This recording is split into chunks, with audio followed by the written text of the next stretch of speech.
We'll now open to question. I believe both Dr. Huang and Dr. Demicco is able to join us. Thank you for joining. Whilst the question comes in, maybe I'll start off. I've got one question for Dr. Huang and one question for Dr. Demicco. So Dr. Huang, you presented about how heterogeneous angiosarcoma landscape is. Cardiac sarcoma, unfortunately, is not profiled very often, but is it reasonable to assume that cardiac sarcomas would have molecular profiling that is not dissimilar to visceral sarcomas, i.e. the non-head and neck, non-UV light? Or we truly need to actually have an effort to sequence and to profile cardiac sarcomas per se to understand? Thanks so much. I think that's a fantastic question. I mean, I think there are a couple of probably, aberrations like TTC3 that are relatively common across sarcomas, including angiosarcomas.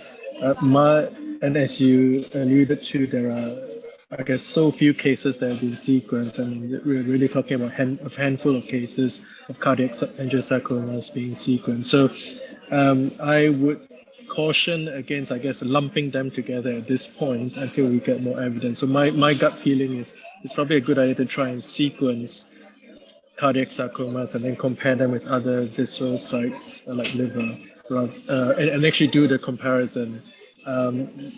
My feeling is there are probably going to be some difference. Whether they functionally mean anything from a driver's perspective is questionable, but my gut feeling is there are probably going to be differences.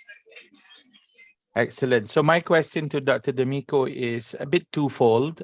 The first is, I think you have shown the importance of understanding that this tumor has aberrancy in MDM2. I always thought MDM2 and CDK4 go hand in hand, but in one of your slides, actually CDK4 amplification is a lot less than MDM2. I think the implication is that sometimes we use CDK4 inhibitors in these tumors with just an MDM2 signature per se. So is that wrong of us? Do we really need to find out whether these people have got CDK4 inhibitors? And in one of the studies that you presented, there was also KIT aberrancy, and and as the work evolved, KIT investigation seems to have dropped off. Is this something that's important for us? Because if you have KIT that is sensitive to the tyrosine kinase inhibitors, this may open different therapeutics for our patients. So your first question, because the way the amplification happens in chromosome 12q, it's sort of very focal amplifications. And so CDK4 and MDM2 do not have to be co-amplified, but they usually are. So in more than 90% of cases, they're usually co-amplified, but occasionally they are not. Sometimes it's just CDK4 and sometimes it's just MDM2. So it can be a little difficult to distinguish, just based on what is going on, especially, clinically, we tend to look at amplification using FISH, which is not very sensitive for individual genes in that region because the FISH probe is so big. And so we can't really distinguish which one of those two genes is amplified in our clinical studies that we usually use for diagnosis of these tumors. But I don't think it's wrong to go ahead and treat. One thing we can do diagnostically to see if CDK4 is overexpressed is we do screen by immunohistochemistry. And so if you see overexpression of CDK4 by immuno, it's probably amplified in those tumors as well. So that's one way you can be assured that you're treating correctly. And then in regards to your second question, although KIT is amplified in a significant portion of these tumors, it seems to be co-amplified in one of the amplicons that's important, but itself is not overexpressed. So I don't think KIT is going to be one of the better target genes, but you do have PDGFRA over amplification, PDGFRB, or EGFR, and so you could all treat those with tyrosine kinase inhibitors. I just don't think KIT is the appropriate target in these tumors. And they're not point mutations, right? So I may have misunderstood that. Yeah, it's all amplification. Yeah. Okay. Thank you so much to both of you. The next question comes from Karen Haas, and this is question directed to Dr. Huang. I think Karen wants to know a bit more about what is meant by cold tumor. Yeah, so I guess it really depends on who you are. So I think simplistically, it's really saying that these are tumors that probably don't have the features of immune T cell infiltration, some of the signatures associated with T cell and B cell signaling, things like that. But I think when you start digging down into the detail of the subsets of immune cells and whether, for example, there are, for example, the paper where these sarcoma immune classes using gene expression deconvolution, there were some intermediate classes.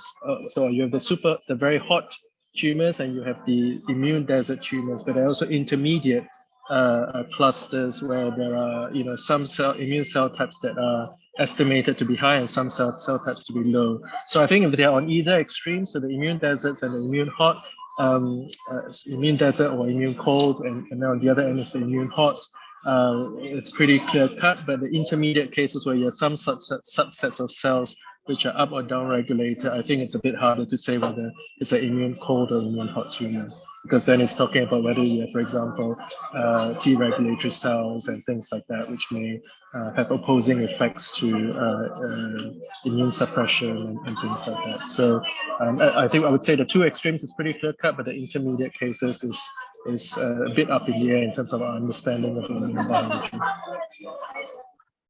Thank you. I think the next question is also to Dr. Huang, and I think this again focuses on how heterogeneous these tumors are.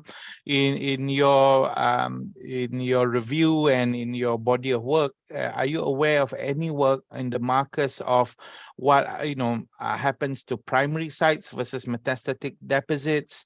I think the question here usually asks, because we see sometimes mixed responses, like the Mets can be even between the metastases or between the primary and metastases, you get different responses. And what about cardiac locations? Is there any data to feed to show there's any differences depending on their location? So I don't think there are any studies that are specifically comparing primary versus metastatic angiosarcoma. That being said, I think Liz showed the papers from Ben Nasser at the MSKCC. It might very well be that in that large cohort there are a subset of primary angiosarcomas and second and metastatic angiosarcomas that we could potentially compare. But as far as I'm aware, nobody's actually done a direct comparison. And the same goes for the second part of the question, which is, when some lesions respond and some don't.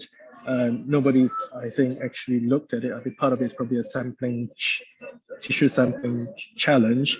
We have some interest in looking at multifocal disease, trying to understand a little bit whether each of these different lesions are the same or molecularly similar or different.